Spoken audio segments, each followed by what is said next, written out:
नमस्कार दोस्तों, आप सभी का स्वागत है हमारे साप्ताहिक पंचांग में, जहां हम जानेंगे आने वाले सप्ताह की तिथियां, शुभ योग, व्रत, त्योहार और इस सप्ताह के प्रमुख ग्रह परिवर्तन। बिल्कुल। ये सप्ताह की खास बात ये है कि सूर्य का जो गोचर है वो कर्क राशि में होने जा रहा है, जो सभी 12 चंद्र राशियों पर प्रभाव डालेगा। तो चलिए शुरुआत करते हैं साप्ताहिक पंचांग से। तो यह सप्ताह 13 जुलाई सोमवार को चतुर्दशी तिथि के साथ शुरू होगा और 19 जुलाई रविवार को षष्ठी तिथि के साथ समाप्त होगा। और इस सप्ताह की खास बात यह है कि चतुर्थी तिथि का क्षय हो रहा है, घट रही है, यानी कि जो पंचांग की दृष्टि से बहुत विशेष मानी जाती है। तो आगे बात करते हैं इस सप्ताह के कुछ विशेष योगों की।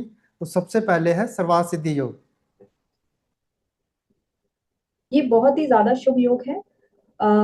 इस हफ्ते ये 19 जुलाई को सूर्योदय से शुरू होगा, जो कि शाम को 6:12 तक रहेगा। सर्वार्थ सिद्धि का मतलब है जो भी कार्य इसमें करो वो सिद्ध हो जाएंगे। तो नया काम शुरू करने के लिए, इन्वेस्टमेंट के लिए, या कोई भी आपने अपनी लाइफ के इंपॉर्टेंट डिसीजन लेने हैं, इस शुभ योग में ले सकते हैं। और इसी के साथ बन रहा है अमृत सिद्धि योग भी। 19 जुलाई को शाम को 6:12 पे शुरू होगा और 20 जुलाई सुबह सूर्योदय तक रहेगा। अमृत सिद्धि योग यानी कि अमृत बरसाने वाला योग है, बहुत ही शुभ योग है। ये सफलता, शुभ परिणाम और सकारात्मक ऊर्जा देने वाला माना गया है। इस योग में आप जो भी कार्य करते हैं उसका परिणाम अमृत के समान प्राप्त होता है।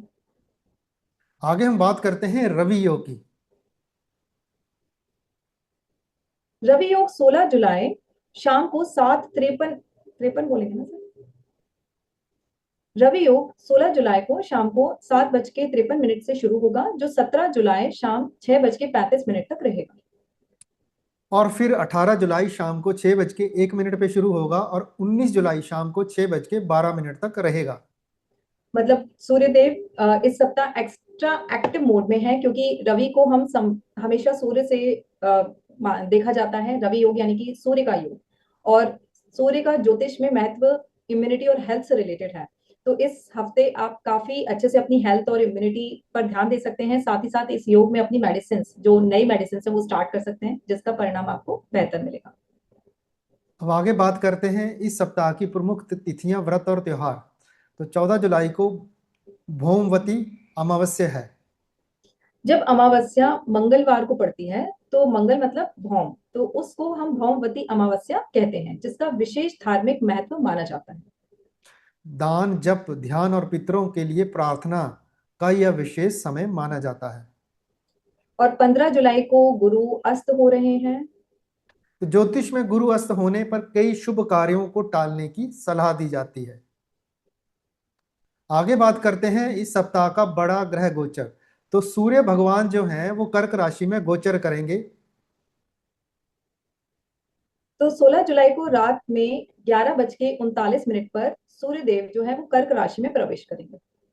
सूर्य आत्मबल, अथॉरिटी, कॉन्फिडेंस, लीडरशिप और पिता के कारक माने जाते हैं। तो अब देखते हैं इसका प्रभाव आपकी चंद्र राशि और गोचर भाव के अनुसार क्या पड़ता है। तो सबसे पहले बात करते हैं मेष राशि वालों के लिए। तो मेष राशि वालों के लिए ये गोचर चौथे भाव में होगा। घर, माता, प्रॉपर्टी और इमोशनल कंफर्ट पर ध्यान बढ़ेगा। वृषभ राशि वालों के लिए ये जो गोचर है वो थर्ड हाउस यानी कि तीसरे भाव में होगा। तो साहस, कम्युनिकेशन और छोटी यात्राओं में सक्रियता बढ़ेगी। मिथुन राशि वालों के लिए गोचर दूसरे भाव में होगा। तो धन, वाणी, परिवार से जुड़े मामलों पर फोकस बढ़ेगा। कर्क राशि वालों के लिए तो ये लगन में यानी कि पहले भाव में होगा। तो कॉन्फिडेंस, पर्सनालिटी और लीडरशिप क्वालिटी बढ़ सकती है। सिंह राशि वालों को ये गोचर 12वें भाव में होगा। तो खर्च, विदेश, रेस्ट और हेल्थ पर ध्यान बढ़ सकता है। कन्या राशि वालों के लिए ये गोचर 11वें भाव 11th हाउस में होगा। तो इनकम, गेम, सोशल सर्कल से लाभ मिलने की संभावना है। तुला राशि वालों को ये गोचर 10वें भाव में होगा। तो करियर, स्टेटस और रिकॉग्निशन में वृद्धि के योग हैं। और वृश्चिक राशि वालों के लिए ये जो गोचर है वो नवम भाव में होगा। तो भाग्य, यात्रा, गुरु, स्पिरिचुअलिटी, इन सब पर फोकस रहेगा। धनु राशि वालों को ये गोचर 8वें भाव में होगा। तो हेल्थ, सडन चेंज और फाइनेंस में सावधानी रखें।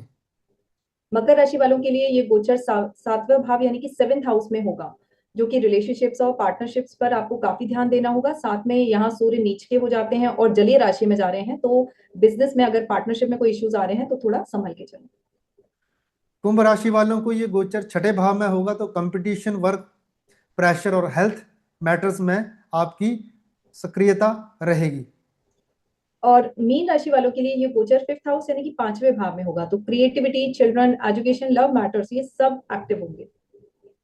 तो दोस्तों, यह सप्ताह है अमावस्या शुभ योग और सूर्य गोचर की नई ऊर्जा से भरपूर। अगर समय सही हो और निर्णय समझदारी से लिए जाएं तो ग्रह भी आपका साथ देने लगते हैं। तो मिलते हैं अगले सप्ताह नई जानकारी के साथ। तब तक खुश रहिए और जागरूक रहिए। और पंचांग के साथ सही समय को पहचानिए। इसी के साथ इस वीडियो को लाइक करें, शेयर करें और चैनल को सब्सक्राइब जरूर करें। धन्यवाद। धन्यवाद।